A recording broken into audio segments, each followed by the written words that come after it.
చూడండి చికెన్ 65కి చెక్క, లవంగము, తెల్లగడ్డ, అల్లము, పసుపు, ఎర్రగడ్డ, టమోటా, కొత్తిమీర, పుదీనా, పచ్చిమిరపకాయలు. దీనికి కారం వేసుకోకూడదండి. చికెన్ 65కి కారం వేసుకోకూడదు. ఇవన్నీ మిక్సీకి వేసుకోవాలి. ఇవన్నీ మిక్సీకి వేసుకోండి. చూడండి అప్పుడే నేను ప్లేట్లో చూపించిండే మసాలా అండి ఇది. చూడండి మసాలా ఇదంతా చికెన్ 65కి ఇదంతా కలుపుకోవాలండి. అంతా కలుపుకోవాలా. ఇది అజీనమోటో అండి. చూడండి ఇంతే వేయాలండి. అజీనమోటో ఇంతే చాలండి. అయితే చికెన్ ఫుడ్ కలర్ చికెన్ కొంచెమే వేయాలండి, చాలా వేయకూడదు. ఇవన్నీ మన ఆరోగ్య వెనిగర్ అండి. ఇది వెనిగర్ కొంచెమే వేయాలి. వెనిగరు. ఇది సోయా సాస్. చూడండి సోయా సాసు. ఇది రెడ్ చిల్లీ సాస్ అండి. కొంచెమే వేయాలండి. ఇవంతా కొంచెమే వేయాలి.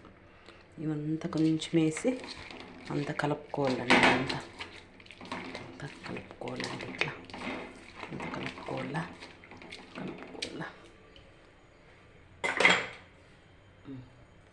సాల్ట్ అండి, టేస్ట్ తగ్గట్టుగా సాల్ట్ కొంచెం.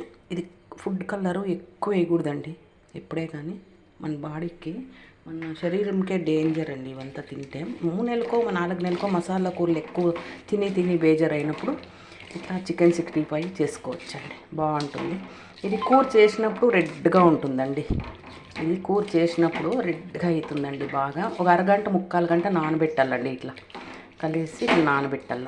చికెన్ 65 ఇట్లా నానబెట్టాలండి. ఇట్లా నానబెట్టేస్తే బాగుంటుందండి. అంతా